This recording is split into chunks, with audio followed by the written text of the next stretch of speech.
Hi viewers, welcome to our channel. ప్రస్తుతం మనతో పాటు సీనియర్ జర్నలిస్ట్ దాము బాలా సార్ వారితో మాట్లాడుతున్నాం. నమస్కారం సార్. నమస్తే సార్, వారాహి యాత్రలో ఉన్న పవన్ కళ్యాణ్ గారు అస్వస్థతకు గురయ్యారు. ఆయనకు జ్వరం అని చెప్పేసి హైదరాబాద్లోని హాస్పిటల్ కూడా షిఫ్ట్ చేశారంట. మరి అసలు ఏం జరిగింది? ఆయన హెల్త్ ఇష్యూస్ నిజంగా ఆయనకు హెల్త్ ప్రాబ్లమ్స్ వచ్చాయా లేదా? మరి ఇప్పుడు కండిషన్ ఎలా ఉంది? అది అంటే ఆల్రెడీ చెప్తున్నది ఏంటంటే ఆయన మొన్న వెళ్ళాడు పిఠాపురం, వెళ్ళి అక్కడ శక్తిపీఠం దర్శించాడు. దాని తర్వాత ఏమో వారాహికి మీరు పర్మిషన్కి అప్లై చేయలేదు కాబట్టి మేము వెళ్ళలేదని పోలీసులు చెప్పారు. దాని తర్వాత నేరుగా ఆయన వర్మ ఇంటికి వెళ్ళిపోయాడు. హెలికాప్టర్ దిగ్గానే వర్మ ఇంటికి వెళ్ళాడు. వర్మ ఇంటికి వెళ్ళిన తర్వాత ఆయనతో మాట్లాడాడు, మీడియాతో మాట్లాడాడు, బహిరంగ సభలో కూడా మాట్లాడాడు. నా గెలుపు బాధ్యత వర్మదే అని చెప్పాడు. ఇవన్నీ అయింది. సడన్గా రెండో రోజే ఆపేసి హెల్త్ బాగాలేదని చెప్పి వెనక్కి వచ్చేసాడని చెప్తున్నారు. మళ్ళీ ఈరోజు పిఠాపురం వెళ్తున్నాడు అని చెప్తున్నారు. ఇక్కడే చాలామందికి కన్ఫ్యూజన్ ఉంది. అంటే ఒక రోజులోనే ఆయన హెల్త్ బాగా అయిపోయిందా, ఎందుకు హడావిడికి వచ్చాడు అనేది ఒక ప్రశ్న. రెండోది, ఎందుకు వారాహి యాత్రకి పర్మిషన్ తీసుకోలేదు?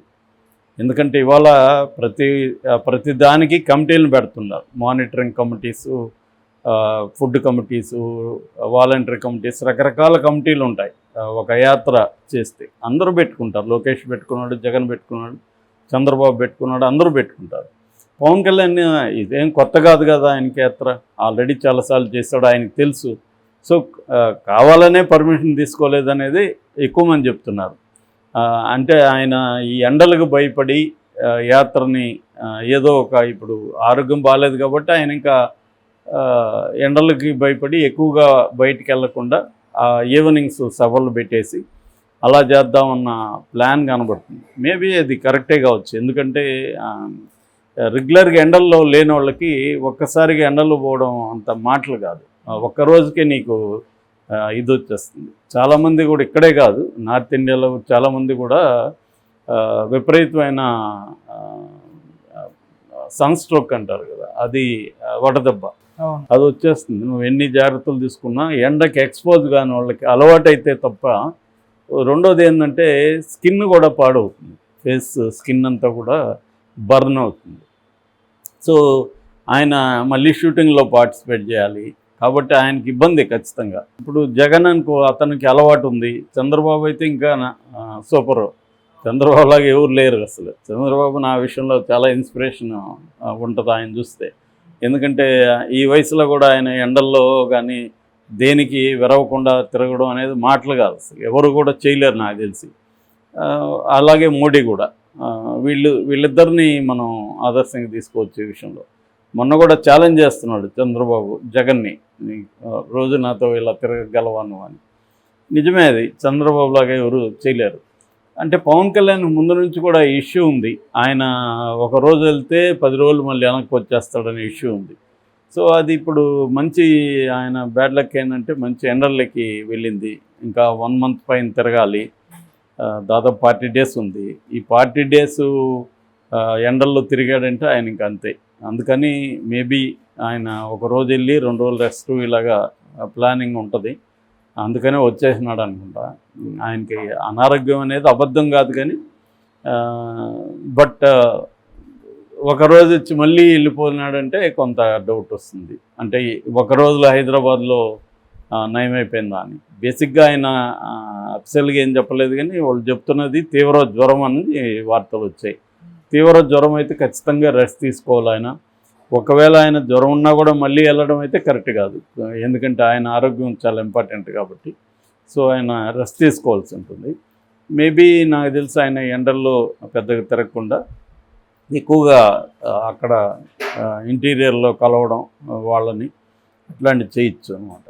అయితే పిఠాపురంలో ఆయనకు అంత అనుకూలంగా ఏమి లేదనిపిస్తాం పరిస్థితులు చూస్తే. నిన్న కూడా జన సైనికుల ఆడియో ఒకటి వైరల్ అయ్యి కనకలం లేపింది. ఎవరో నా పేరు తేజ అని చెప్పి మాట్లాడుతున్నాడు ఆడియోలో. అదేంటంటే వీళ్ళున్న క్లబ్ ఏదో ఉంది కదా, ఆ క్లబ్లోకి హోటల్లోకి వీళ్ళని అలో చేయలేదు. వీళ్ళ బౌన్సర్లు అందరూ ఉండి జన సైనికులను అలో చేయలేదు. కానీ అదే టైంలో వర్మ తన టీడీపీ అనుచరులతో వచ్చేసరికి వాళ్ళందరినీ అలో చేశారు. టీడీపీ కార్యకర్తలు అందరూ కూడా లోపలికి వెళ్ళారు. సో దాంతో వీళ్ళకి కోపం వచ్చింది. మేము ఎండల్లో వెయిట్ చేస్తున్నాము, మేము పోయి కలవడానికి మమ్మల్ని అలో చేయలేదు, అదే వర్మ మనుషులందరినీ అలో చేశారు. సో వీళ్ళకి జన సైనికులు అవసరం లేదా పవన్ కళ్యాణ్ కానీ వాళ్ళు జనైన్గానే వాళ్ళు వాపోతున్నారు. అంటే ఈ ప్రాబ్లం ఉంటుంది ప్రతి చోట. ఎందుకంటే ఇప్పుడేమో ఖచ్చితంగా పవన్ కళ్యాణ్ ఏమో వర్మ మీదనే ఆధారపడాలి. ఎందుకంటే ఆయనకి అక్కడ పిఠాపురంలో పట్టలేదు స్థానికంగా. వర్మ ఏంటంటే 2014లో రెబల్గా గెలిచాడు, 2019లో పెన్నం దొరబాబు చేతిలో వైసీపీ చేతిలో ఓడిపోయాడు. అప్పటి నుంచి కూడా 5 yearsగా ఆయన గట్టిగా అక్కడ పనిచేసుకుంటూ వస్తున్నాడు. ఈవెన్ కరోనా టైంలో కూడా ఆయన ఇంట్లో కూర్చోకుండా ప్రజల్లోకి వెళ్ళి పనిచేస్తాడని చెప్తారు. సో అటువంటి వర్మ కానీ ఆయన కోఆపరేట్ చేయకపోతే మాత్రం పవన్ కళ్యాణ్ ఓడే పరిస్థితి. ఎందుకంటే అటువైపు వైసీపీ వాళ్ళు తీవ్రంగా మోహరించారు. మన ఇతను మిథున్ రెడ్డిని అక్కడ ఇన్ఛార్జికి పెట్టారు ఈస్ట్ వెస్ట్ గోదావరికి. తర్వాత పెన్నం దొరబాబు కావచ్చు, తర్వాత అక్కడ కురసాల కన్నబాబు కావచ్చు, ద్వారంపూడి చంద్రశేఖర్ కావచ్చు, ఇటు ముద్రగడ పద్మనాభం, వీళ్ళందరూ అక్కడ మోహరించి ఉన్నారు. రెండోది వంగగీత కూడా 25 yearsగా ఆమె పిఠాపురంలో పనిచేస్తుంది కాబట్టి వివిధ పదవుల్లో జడ్పీటీసీ చైర్మన్, చైర్పర్సన్, దాని తర్వాత ఎమ్మెల్యే, మన ఎంపీ, ఇలాగ ఆమె పనిచేసింది కాబట్టి ఆమెకు అక్కడ పట్టుంది. ఆమె వాళ్ళ భర్త కూడా స్టూడెంట్ పాలిటిక్స్ నుంచే యాక్టివ్గా ఉంటున్నాడు. సో వాళ్ళిద్దరూ, ఆమెకు కూడా ఇంటర్మీడియట్లో పెళ్ళయింది. అప్పటి నుంచి కూడా ఆమె భర్తతో కలిసి రాజకీయాల్లోనూ ఉంది, చదువుకుంటూ ఉంది, రాజకీయాల్లో ఉందన్నమాట. సో భర్త కూడా ఆమెను ప్రోత్సహించారు. అలాగా ఆమెకి ఏంటంటే బాగా పట్టుంది అక్కడ. సో పవన్ కళ్యాణ్ అందుకనే మొన్న స్పీచ్లు చూసినప్పుడు కూడా అంత ఎఫెక్టివ్గా లేదు. ఏదో నేను మోడల్ కాన్స్టిట్యుయెన్సీగా మారుస్తానంటున్నాడు కానీ అది కూడా వర్మని అడిగి ఏమేమి సమస్యలు ఉన్నాయని కనుక్కొని చెప్పాడు తప్ప ఒక వాళ్ళని అక్కడున్న ప్రజల్ని ఇన్ఫ్లుయెన్స్ చేసే విధంగా, మోటివేట్ చేసే విధంగా ఆయన స్పీచ్ లేదనేది కూడా మనకు చూస్తే అర్థమవుతుంది. ఏదేమైనా అక్కడ ఇబ్బందులు ఎదుర్కొంటున్నాడు. రెండవది ఏంటంటే అతని అక్కడికే కన్ఫైన్ అయినా కూడా ప్రాబ్లం. ఎందుకంటే 21 నియోజకవర్గాలు, 2 పార్లమెంటరీ నియోజకవర్గాలు, మొత్తం 23 చోట్ల ఆయన తిరగాలి. అంత తిరిగితే సరిపోదు ఆయనకి. ఎందుకంటే తెలుగుదేశానికి కూడా ఆయన ఒక స్టార్ క్యాంపెయినర్గా ఉండాలి. ఎందుకంటే తెలుగుదేశంలో ఇటు చంద్రబాబు, లోకేష్ తప్ప ఇంకా స్టార్ క్యాంపెయినర్ రంగంలోకి దిగలేదు. సినిమా వాళ్ళు ఉన్నారు చంద్రబాబుకి కూడా, వాళ్ళు ఇంకా దిగలేదు. ఎవరు దిగినా కూడా పవన్ కళ్యాణ్కి సాటి అయితే ఎవరు రారు కాబట్టి పవన్ కళ్యాణ్ రావాల్సి ఉంటుంది. రెండోది ఏంది, తెలుగుదేశం క్యాండిడేట్లు ఉన్న చోట్లంతా కూడా జనసేన ఓట్ ట్రాన్స్ఫర్ జరగాలి. అది లేకపోతే పొత్తికి అర్థమే ఉండదు. సో అది జరగాలన్నా కూడా పవన్ కళ్యాణ్ కొన్ని చోట్లకి వెళ్ళడం అవసరం. పవన్ కళ్యాణ్కి వెళ్ళి వాళ్ళని మోటివేట్ చేస్తే కానీ జరగదు. ఎందుకంటే పొత్తులు మామూలుగా కెమిస్ట్రీ, అర్థమెటిక్స్ అంటారు. కెమిస్ట్రీ అంటే ఒకరికి మధ్య కెమిస్ట్రీ కలవాలి, అప్పుడే అర్థమెటిక్ సాధ్యమవుతుంది. అర్థమెటిక్ అంటే లెక్కలు, ఓట్లు, నెంబర్ ఆఫ్ ఓట్స్.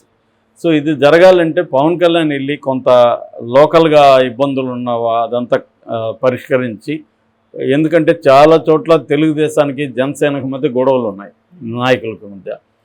పొత్తుల్లో సీట్లు రాని వాళ్ళు గొడవలు చేస్తుంటారు. సో వాళ్ళందరినీ కొంత మోటివేట్ చేసి, మీరు మనకిప్పుడు జగన్ ఓడించడం ముఖ్యము, మీరు కొంత కాంప్రమైజ్ అవ్వండి, మన ప్రభుత్వం వచ్చినాక నేను మీకు న్యాయం చేస్తాను, ఇవన్నీ చెప్పి వాళ్ళని కొంత పాసిఫై చేయాలి. అది చేయాలంటే పవన్ కళ్యాణ్ రంగంలో ఉండాలి. సో ఆ రకంగా మరి పవన్ కళ్యాణ్ ఈరోజు వెళ్తాడని చెప్తున్నారు. మరి వెళ్తాడా, వెళ్తే ఈ యాత్రలో ఎలా పాల్గొంటాడు, ఓన్లీ మీటింగ్స్ పరిమితం అవుతాడా? ఎందుకంటే ఎల్లుండి మళ్ళీ షెడ్యూల్ ఇచ్చారు, చిన్న మార్పు చేశారు. ఎల్లుండి నుంచి మళ్ళీ మొత్తం షెడ్యూల్ ఉంది. మరి ఇవన్నీ పవన్ కళ్యాణ్ తట్టుకోగలడా? ఆయనే ఓపెన్గా కూడా చెప్పాడు, నాకు ఆరోగ్యం సహకరించదు కాబట్టి నేను పాదయాత్ర చేయట్లేదని చెప్పాడు. అది వాస్తవమే. ఆయన ఇప్పుడు బలవంతంగా తన ఆరోగ్యాన్ని పనంగా పెట్టి ఎవరు కూడా చేయలేరు కదా. సో ఆ ప్రాబ్లం ఉన్నప్పుడు ఆయన జాగ్రత్త తీసుకోవాల్సిన అవసరం ఉంది. ఏదేమైనా ఆయన సీరియస్ హెల్త్ ఇష్యూ ఉన్నప్పుడు మళ్ళీ ఇమీడియట్గా వెళ్ళడం అయితే కరెక్ట్ కాదు.